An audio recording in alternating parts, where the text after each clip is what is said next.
और वहीं जयपुर से एक दिल दहला देने वाली घटना सामने आई है। मालपुरा थाना इलाके में 6 फरवरी को एक कलयुगी पिता ने अपनी 8 महीने की मासूम बच्ची की कैंची से गला रेतकर हत्या कर दी। मैं फिर पढ़ दूं आपके लिए। कैंची से गला रेतकर एक पिता ने अपने बच्ची को मौत की घाट उतार दिया। पुलिस के मुताबिक आरोपी शादाब मूल रूप से उत्तर प्रदेश का रहने वाला है और अपनी पत्नी के साथ जयपुर में रह रहा है। दरअसल बताया जा रहा है कि आरोपी पिता नशे के आदी था, जिसके कारण घर में आए दिन झगड़ा होता था। आखिर उस दिन क्या ऐसा हुआ कि पिता ने अपनी मासूम बेटी की हत्या कर दी, वो भी इतनी बेरहमी से। रिपोर्ट दिखाएं।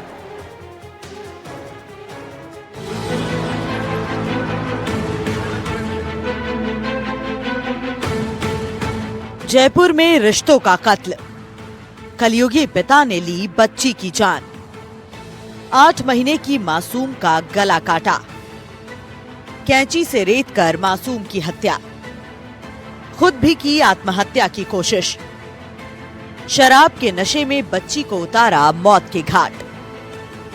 जयपुर के मालपुरा गेट थाना क्षेत्र में एक दिल दहला देने वाली घटना सामने आई है, जिसने सभी को हैरान कर दिया है।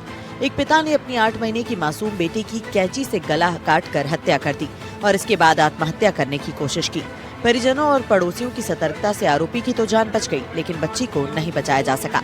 पुलिस ने आरोपी पिता को गिरफ्तार कर लिया है और मामले की जांच की जा रही है।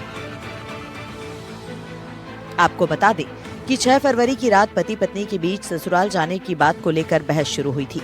देखते ही देखते विवाद इतना बढ़ा कि शादाब ने अपनी पत्नी का गला दबाकर उसे भी जान से मारने की कोशिश की। मकान मालिक के दखल के बाद मामला कुछ देर के लिए शांत तो हुआ, लेकिन शादाब के सिर पर खून सवार था। वो शराब के नशे में धुत था और गुस्से में आपा खो बैठा था। पत्नी से विवाद के बाद शादाब अपनी 8 महीने की मासूम बेटी को छीनकर कमरे में ले गया और अंदर से दरवाजा बंद कर लिया। मासूम बेटी अपने पिता की गोद में सुरक्षित होने की उम्मीद कर रही होगी, लेकिन शादाब हैवान बन चुका था। उसने कमरे में रखी कैंची उठाई और अपनी ही बेटी का गला रेत दिया। उसके बाद खुद की भी जान लेने की कोशिश की। घटना के तुरंत बाद दोनों को अस्पताल ले जाया गया, लेकिन तब तक बच्ची ने दम तोड़ दिया था। जबकि शादाब को जयपुर के SMS अस्पताल में भर्ती कराया गया। जैसे ही डॉक्टरों ने उसे छुट्टी दी, मालपुरा गेट थाना पुलिस ने उसे गिरफ्तार कर लिया। आपस में पति पत्नी में लड़ाई हो रही थी, तो उसका जो साला था उसके भी उसने एक बर्तन की मारी थी, उसके भी चोट है और पत्नी के भी खरोंच के निशान थे। तो इससे ये जाहिर था है कि उनमें पहले आपसी लड़ाई झगड़ा हुआ और उसके बाद गुस्से में आकर उसने अपनी 8 माह की मासूमियत बच्ची को उन्होंने मारा है और उसको हमने मुकदमे में गिरफ्तार किया। आरोपी की उम्र महज 19 साल है। शुरुआती जांच में सामने आया है कि वारदात की मुख्य वजह शराब का नशा और घर में होने वाली कलह है। फिलहाल आरोपी पुलिस की गिरफ्त में है और उससे पूछताछ जारी है। जांच के बाद ही असली वजह सामने आएगी। लेकिन इस तरह की घटना ने ये सवाल खड़ा कर दिया है कि आखिर एक पिता अपनी ही बेटी की जान का दुश्मन कैसे बन सकता है। हत्या के बाद आरोपी पिता भी जो है फांसी के फंदे पर लटक जाता है और पुलिस को जब सूचना दी जाती है तो पुलिस के द्वारा दोनों को अस्पताल में भर्ती कराया जाता है, जहां पर मासूम बच्ची दम तोड़ देती है और पिता का जो है इलाज SMS के अस्पताल में किया जाता है। वहीं अब पुलिस जो है आरोपी को गिरफ्तार कर चुकी है।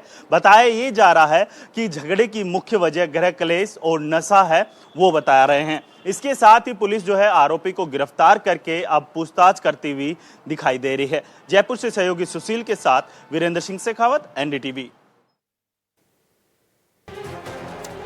NDTV राजस्थान पर हम एक सवाल पूछना चाहते हैं कि ऐसा कौन सा गुस्सा, ये कौन सा क्रोध है, ये कौन सा नशा है जो अपने और अपने बनाए इस अच्छे परिवार को हमेशा के लिए ध्वस्त कर दे, हमेशा के लिए राख कर दे, खत्म कर दे। चलिए आगे बढ़ते हैं। जोधपुर में साध्वी प्रेम बाइसा के निधन मामले में पुलिस कमिश्नर ओम प्रकाश ने प्रेस कॉन्फ्रेंस करते हुए खुलासा किया कि साध्वी प्रेम बाइसा की मौत लापरवाही के कारण हुई है।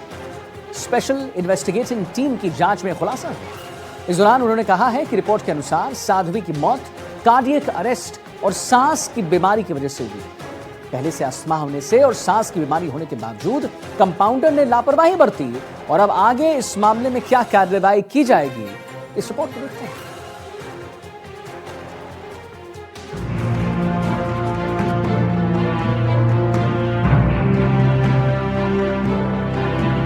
साध्वी प्रेम बाइसा की मौत का रहस्य सुलझा।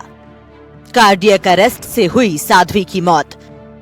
कंपाउंडर ने बरती लापरवाही, अस्थमा होने के बाद भी लगाया इंजेक्शन। पुलिस कमिश्नर ने प्रेस कॉन्फ्रेंस में किया खुलासा।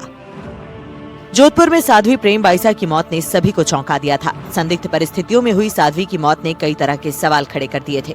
कथावाचक साध्वी प्रेम बाईसा की संदिग्ध हालत में मौत से सनसनी फैल गई थी। सांस लेने में तकलीफ के बाद उन्हें आश्रम से अस्पताल लाया गया था, जहां डॉक्टरों ने शाम करीब 5:30 बजे के बाद उन्हें मृत घोषित कर दिया था और इस मामले ने काफी तूल पकड़ा था। पुलिस ने इस मामले की गहनता से पड़ताल की और लगभग 16 दिनों बाद साध्वी की FSL रिपोर्ट सामने आई, जिसके बाद पुलिस कमिश्नर ओम प्रकाश ने प्रेस कॉन्फ्रेंस करते हुए खुलासा किया कि साध्वी की मौत लापरवाही की वजह से हुई। स्पेशल इन्वेस्टिगेटिव टीम को सबूत मिले कि साध्वी प्रेम बाईसा को बिना पर्ची के इंजेक्शन लगाया गया था। पहले से अस्थमा होने और सांस की बीमारी होने के बावजूद कंपाउंडर द्वारा लापरवाही बरती गई और अब इस मामले में मेडिकल अधिनियम और निर्धारित कानून प्रावधान के तहत कार्रवाई की जाएगी। साथ ही ये भी कहा गया कि साध्वी के पिता द्वारा सोशल मीडिया पर की गई पोस्ट का कोई कनेक्शन नहीं। इस पूरी घटना से पिता का कोई मैलिफाइड इंटेंशन सामने नहीं आया। प्रेम बाईसा को जब सांस लेने में तकलीफ हो रही थी, उनके पिता विरमनाथ ने कंपाउंडर देवी सिंह को इलाज के लिए बुलाया। देवी सिंह ने 2 इंजेक्शन लगाए, जिसके बाद साध्वी प्रेम बाईसा की तबीयत ज्यादा खराब हो गई। जांच की जा रही है कि देवी सिंह इंजेक्शन लगाने के लिए ऑथराइज था या नहीं। क्या देवी सिंह ने किसी डॉक्टर की पर्ची से इंजेक्शन लगाया? इन सभी विषयों पर जांच की जा रही है।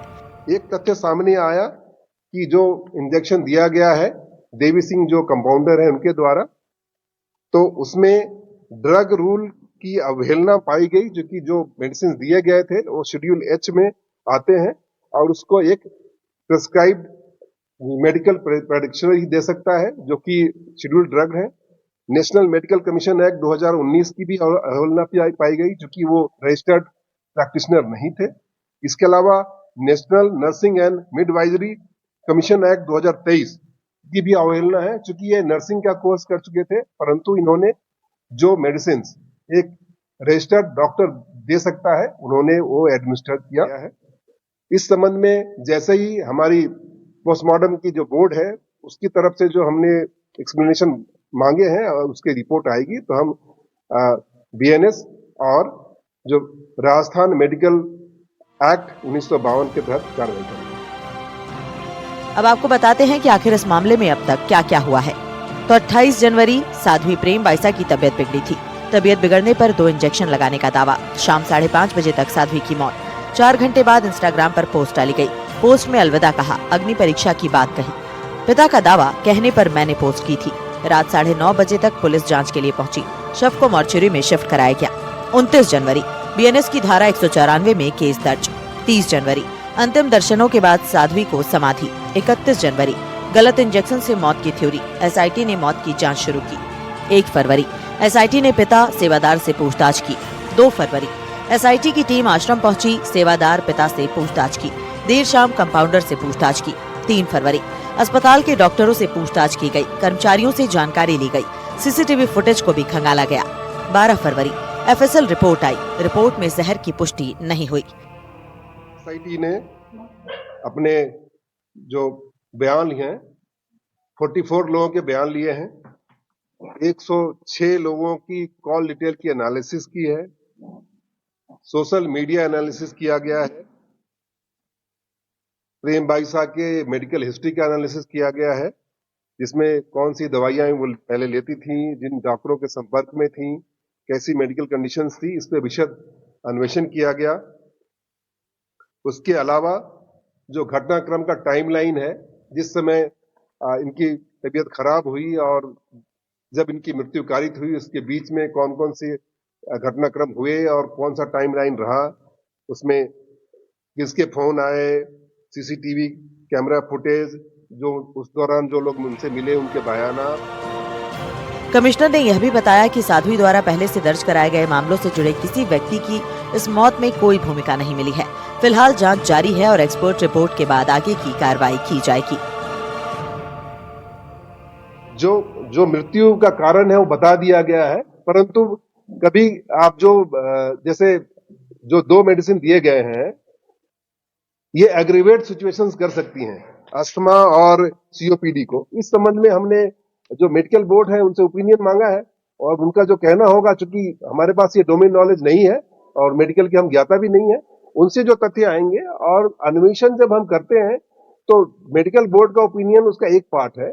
जो सर्कमस्टांशियल एविडेंस है, जिस समय ये इंजेक्शन दिया गया उसके पहले उनको जुकाम की स्थिति थी, उसके बाद बार बार छींकें आई और उसके बाद लगभग ये 25 मिनट के या 30 मिनट के दौरान ही सारा घटनाक्रम हो गया और जब तक ये प्रेक्षा हॉस्पिटल पहुंची उस समय तक मृतकाएं हो चुकी थी। इन सारे तथ्यों को लेकर के फिर हम कोलेट करेंगे और निष्कर्ष पे पहुंचेंगे। पुलिस ने बताया कि किस तरह से जो कंपाउंडर है क्या वो ऑथराइज था या नहीं, या नर्सिंग नियमों का जो है वो पालन कर रहा था या नहीं, और वो पर्ची कौन लिखने वाला था, ये सारी बातें अभी भी जांच की जा रही है। लेकिन कह सकते हैं कि जो साध्वी की मौत को लेकर जो सस्पेंस बना हुआ था उस मामले में कहीं ना कहीं जो है कंपाउंडर को पुलिस दोषी मानती नजर आ रही है। वहीं अगर इस पूरे मामले की बात की जाए तो अस्थमा कार्डिक अरेस्ट के कारण से साध्वी की मौत हुई है। फिलहाल एसआईटी अभी इस मामले की और जांच कर रही है और जो नर्सिंग नियम है उसकी पालना की या नहीं की, जो गाइडलाइन है मेडिकल की उसकी पालना देवी सिंह ने की या नहीं की, इन सब तथ्यों की पुलिस जांच कर रही है।